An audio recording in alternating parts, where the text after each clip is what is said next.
kita ini juga harus aware ya, harus sadar betul bahwa kalau gue nggak jaga diri gue sendiri, nggak ada orang yang akan jaga gue gitu. Betul banget. Sistem boleh ada ya, sistem boleh ada, tapi menurut saya diri sendiri harus sangat aware untuk hal itu.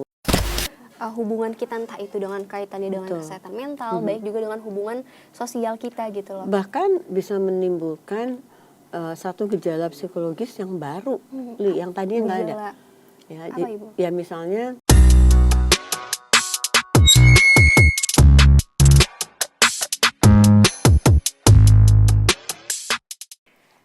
Halo teman-teman semua, selamat datang di podcast Psychology Talk, ruang bicara, ruang rasa, dan ruang makna. Dan serunya lagi, di episode pertama kita kali ini, kita langsung kedatangan tamu yang sangat istimewa, yaitu beliau merupakan sosok yang gak cuma dikenal di dunia psikologi, tapi juga di dunia seni dan musik. Dan sekarang beliau juga memimpin Fakultas Psikologi Universitas Asa Unggul sebagai dekan baru. Langsung aja yuk kita sambut, yaitu Ibu Tika Biswana. Halo Ibu, apa kabar hari ini? Alia, Assalamualaikum warahmatullahi wabarakatuh. Hari ini nggak asik, batuk, pilek. Dan tadi kena macet 2,5 jam. Dari sana, dari rumah? Dari rumah ke sini ya, pas lagi hujan sih ya. But above all, I'm okay. Oke, yes. I'm good, alhamdulillah. Hari ini kita bakal ngobrol santai tapi penuh makna. Dan kita juga hari ini akan membahas apa sih itu ruang aman dalam menurut perspektif kacamata psikologi dan bagaimana cara kita untuk membangun lingkungan kampus yang positif dan suportif. Baik Ibu. Menarik ya. Betul. Sebelum kita membahas lebih jauh mengenai tentang ruang aman itu apa ya Bu, boleh diceritain sedikit Ibu atau hal apa sih yang paling terasa berbeda setelah sejak Ibu dipercaya sebagai menjadi dekan Fakultas Psikologi Universitas Unggul ini? Pertanyaannya. Yang pasti memang cukup kaget juga gitu ya, karena sebenarnya usia saya kan udah usia yang nggak eksekutif gitu ya, udah usia yang tim ahli, gitu ya, jadi udah nggak dieksekutif. Tapi kebetulan ya masih dipercaya oleh Esa Unggul ya, dan melihat situasi fakultas juga yang butuh untuk orang-orang yang maraton. Jadi saya ya siap gitu ya untuk ikut ngajak maraton.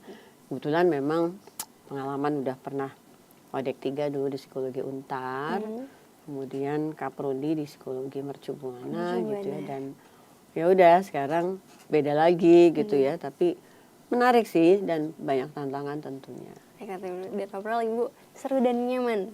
Ya, terutama sih ketemu geng netizen kayak Alia gitu. Penuh tantangan. Penuh tantangan.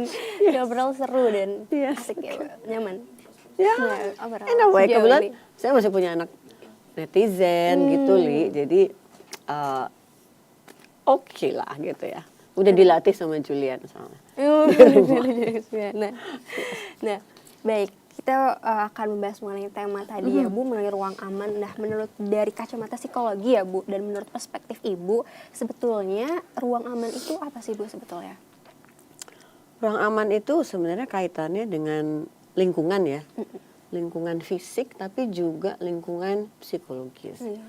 Kalau lingkungan fisik sih pastinya kalau di perusahaan tuh ada yang dikenal HSE, ya, HSE singkatan dari Health, Safety, and Environment. Ya, nah, HSE ini kemudian berkembang gitu sehingga muncullah istilah-istilah baru seperti ini, ya kan. Nah, tapi memang harus ada ya safe space. Nah, ini istilah baru lagi. Nah, kenapa perlu? Karena memang safety net ya, atau safety itu memang hal yang harus dipertaruhkan bahkan gitu ya, Li, dan itu sudah menjadi kebutuhan manusia dimanapun dia berada. Gitu. Betul. Dan kenapa sih ya Bu, keberadaan safe space atau ruang aman ini penting banget untuk mahasiswa, terutama di lingkungan kampus ini?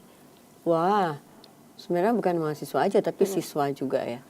Dan kalau di perkantoran anak buah. Nah, ini semua sangat membutuhkan yang namanya safe space Space. ini ya, karena kaitannya dengan produktivitas juga Betul, gitu. betul. Jadi kalau orang nggak merasa tenang gitu ya, nggak merasa nyaman gitu dalam tempat dia beraktivitas, pasti hasilnya nggak akan Betul sekali. optimal, ya Jadi kan? berpengaruh sekali ya Bu ruang Apa, safe space ini dengan yes. setiap individu, setiap Sangat, orang. sangat gitu. betul. Nah, ini kalau bicara fisik lebih gampang ya.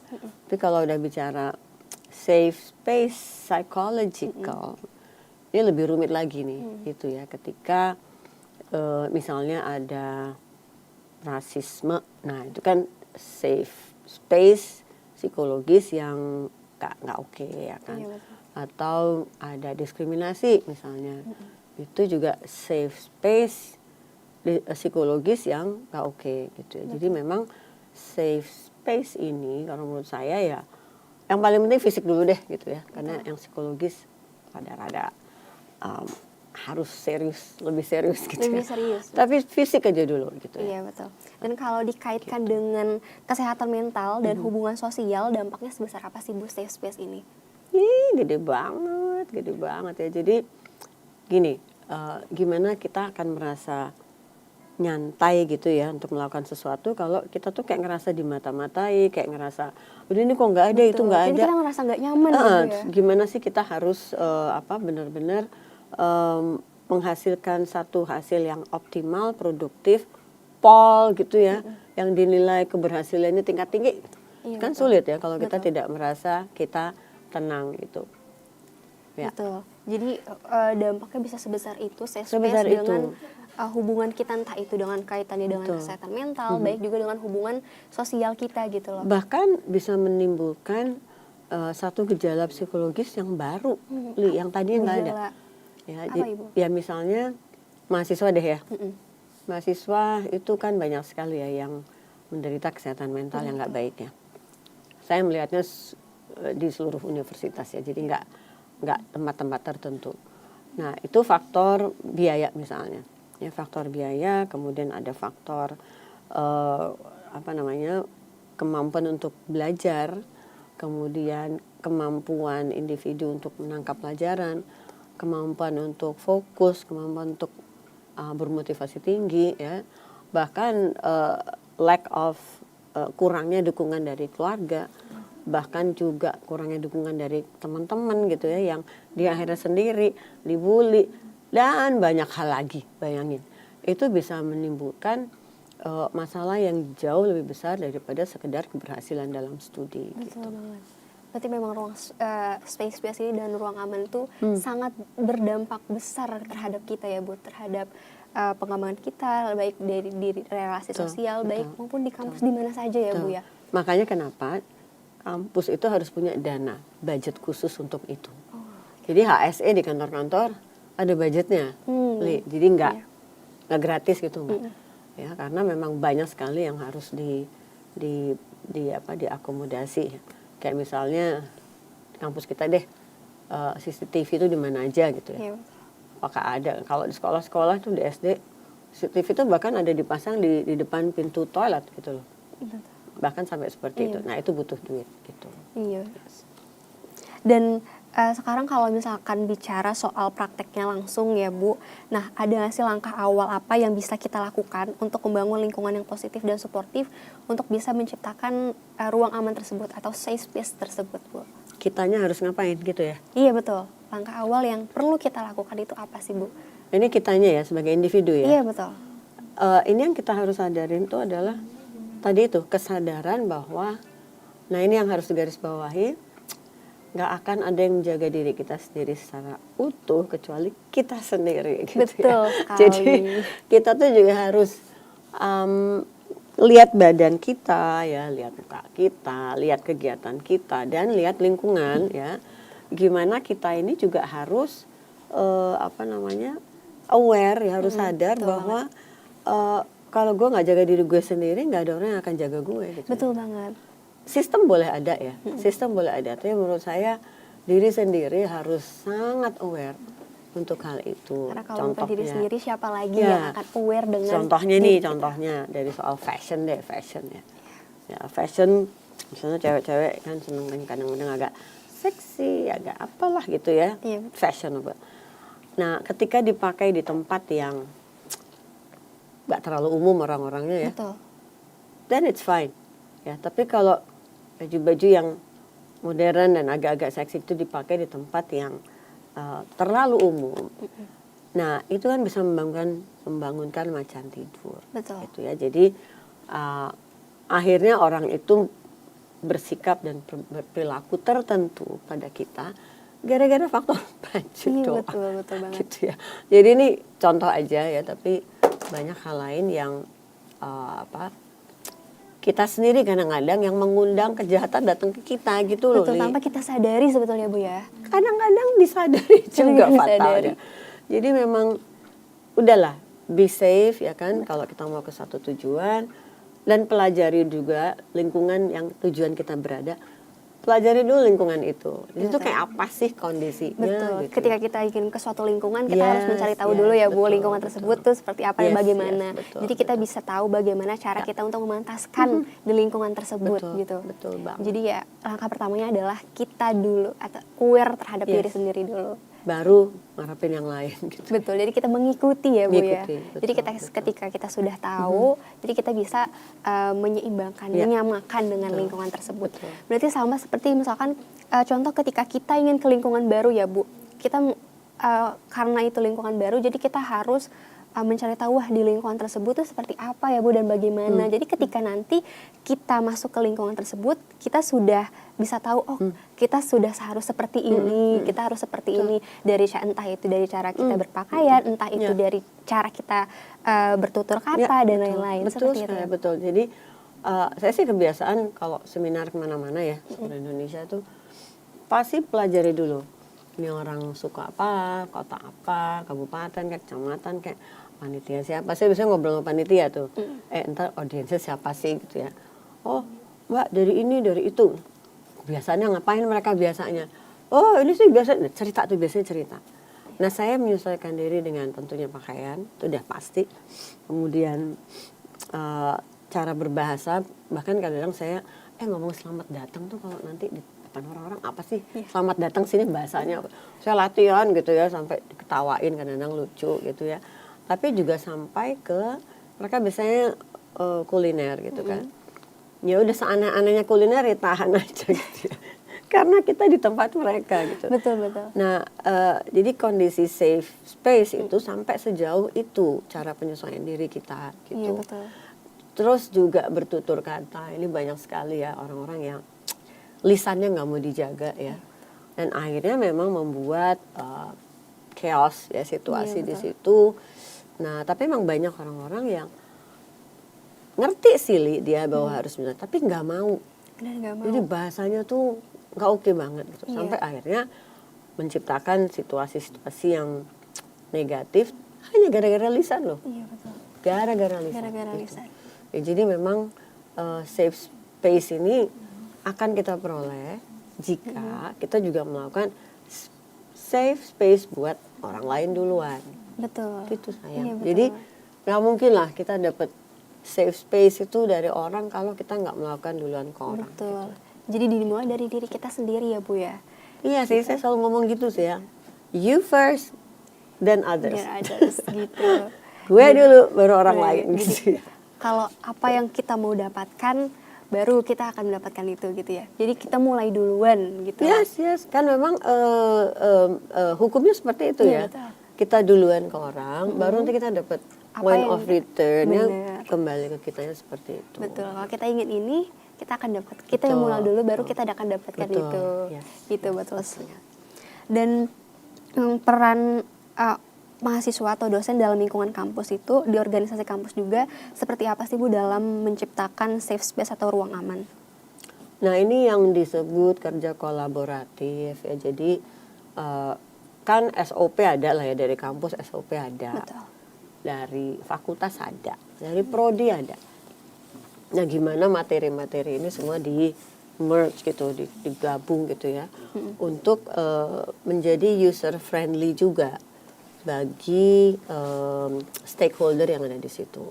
Stakeholder di kampus kan Pak dosen, mahasiswa, Tendik, Mitra kali ya, CS, sampai orang kantin tuh. Nah itu kan mitra semua ya. Betul. Nah gimana hal ini bisa user friendly ke mereka semua juga. Iya. Tentunya beda-beda, cara pembahasannya beda, Beda. cara menjaminkannya juga beda. Karena safe space ini kan harus berlaku buat semua yang ada di sini di Iya, kampus ya kan. Jadi buat saya yang harus diutak-utik dulu nih, apa nih kebijakan kampus untuk menjamin itu? Karena saya tahu di sini juga ada peristiwa pelecehan seksual ya. Ada yang lewat fisik, ada yang lewat verbal gitu ya. Dan apakah ini kemudian sudah ditangani dengan benar apa enggak? Karena katanya semua kampus ada satgas ya kan, Iya, ada betul. satgas. Nah, apakah di sini kita juga udah punya gitu. Nah, jadi pada akhirnya sih memang kembali ke kebijakan publiknya ya kan. Itu dulu tuh, kebijakan publiknya itu dulu. Nah, kemudian sosialisasi. Ini yang masih acak-adut gitu ya. Sosialisasi karena mahasiswa juga kan perlu tahu ya. Betul. Safe space buat mahasiswa. Apa sih yang lu tahu? Apa? Tahu nggak? Ruang. Kayaknya nggak tahu. Jadi kayak misalnya antar mahasiswa ngebully ya atau verbal seksis lah Iya, ya, seksis.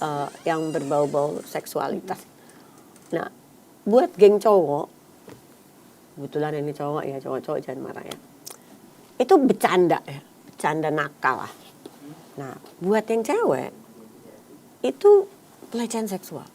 Nah, jadi ada dua hal yang lah nilainya beda gitu ya. Iya, betul. Nah, terapan safe space-nya itu seperti apa untuk mengatasi hal seperti ini yang persepsinya beda gitu. Betul.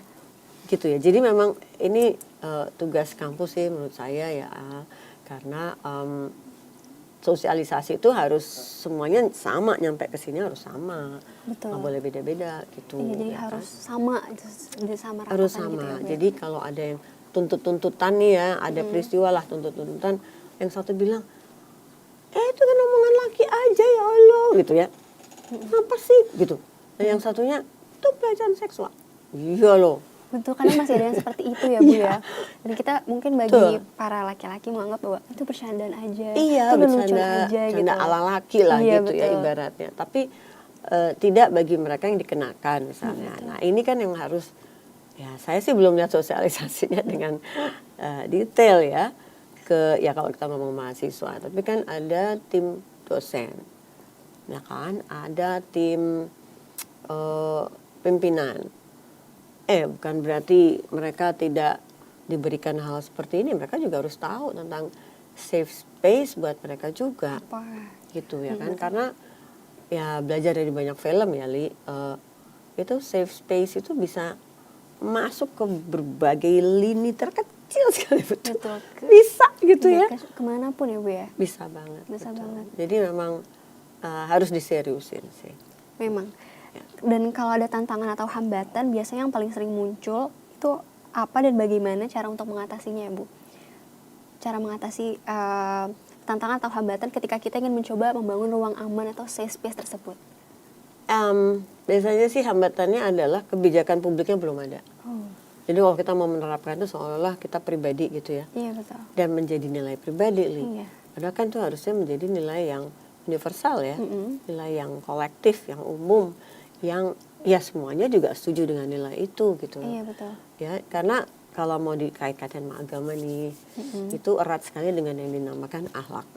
Gitu. Jadi kalau akhlak itu kan ilmu umum gitu ya, ilmu umum gitu ya. Harus kita ngomongnya, ya lo harusnya tahu dong. Iya, ya. betul. Enggak gitu ternyata, Li. Betul. Enggak gitu. Jadi akhlak yang katanya ilmu umum dan orang mestinya tahu. Ini bahasanya gini ya, Iya. mestinya tahu. Karena udah dididik sama orang tuanya. Di realitasnya tetot, enggak gitu ternyata. Nah, terjadilah banyak peristiwa A, peristiwa B, di. Betul. Nah, institusi pada akhirnya harus ambil alih gitu. Jadi yang paling sulit itu tadi, nggak ada kebijakan publik Nggak ada yang kebijakan menopang publik, ya. itu. Betul. Jadi memang sebetulnya ruang untuk menciptakan ruang aman atau safe space itu bisa kita lakukan gitu. Teman ada saja hambatan-hambatan yang tadinya seperti yang sudah Ibu bilang ya Bu ya. Iya, dan yang paling sering dikatakan orang tuh adalah organisasi Satgas itu ternyata kayaknya di sini belum ada deh. Belum ada. Tempat lain udah dibangun sih. Tapi di sini belum ya Bu ya. Baru janji yang saya tahu. Ingin. Belum terrealisasi. Baru ingin. Janji udah. Janji udah. Belum jadi sih. Dan memang sebetulnya untuk membangun ruang aman atau safe space itu sebetulnya mudah. Dan itu juga langkahnya adalah harus dari diri kita sendiri dulu ya Bu ya. Kita harus aware terhadap diri kita dan juga kita harus aware dengan lingkungan sekitar kita ya Bu dulu, ya. ya. Betul. Dan Ibu, sebelum kita tutup obrolan kita pada hari ini, ada pesan khusus gak sih Bu untuk mahasiswa psikologi UU? Kalau boleh kasih satu ajakan atau motivasi supaya kita semua bisa sama-sama untuk membangun safe space atau ruang aman di fakultas psikologi kita. Oke, yang pertama semua stakeholder ya, jadi nggak cuma mahasiswa tapi juga dosen, tendik, CS ya yang ada di fakultas itu harus sadar dulu dan cari bacaan tentang safe space. Read, ikro, baca gitu ya. Karena kalau kita nggak baca kita nggak akan punya pengetahuannya. Yang kedua itu di fakultas sendiri saya sih kayaknya harus ngelakuin sih. Harus duduk bareng dengan rektorat ya untuk membangun masalah safe space ini ya. Dan tentunya kebijakan di universitas itu harus diadopsi oleh fakultas atau prodi. Ya, itu yang akan saya lakukan juga sih gitu ya. Dan terutama juga di ruang-ruang terbuka ya, di fakultas maupun di universitas itu harus bahkan ada kayak apa sih, tulisan-tulisan di dinding gitu ya. Seperti di luar negeri deh ya. Kalau luar negeri itu udah ketulis gitu, ya udah ada sih kayak di kantin misalnya vape dan rokok dilarang misalnya gitu, walaupun masih ada yang begitu gitu ya. Dan saya berapa kali negor loh mereka yang ngerokok gitu ya. Nah yang ketiga adalah safe space ini tadi itu yang saya sempat nyebut Satgas gitu ya. Kayaknya itu nggak hanya khusus pelecehan seksual deh, tapi juga buat semua elemen tentang safe space ya. Dan memang di Indonesia sendiri ya kayak HSE ya, Health, Safety and Environment yang sekarang jadi safe space ini belum umum di mana-mana ya, belum umum di mana-mana. Undang-undangnya udah ada loh, ya udah ada, tapi belum diterapin gitu, memang belum ya. Dan buat saya apa ya, kayak misalnya ini yang paling gampang deh ya, di tangga ya, dari rektorat tangga itu kan muter ya deh, tangganya kan gitu ya. Itu kan bahaya tuh ya. Betul. Itu harus ada tuh tulisan hati-hati jika turun tangga gitu-gitu deh, bunyi yang gitu-gitu.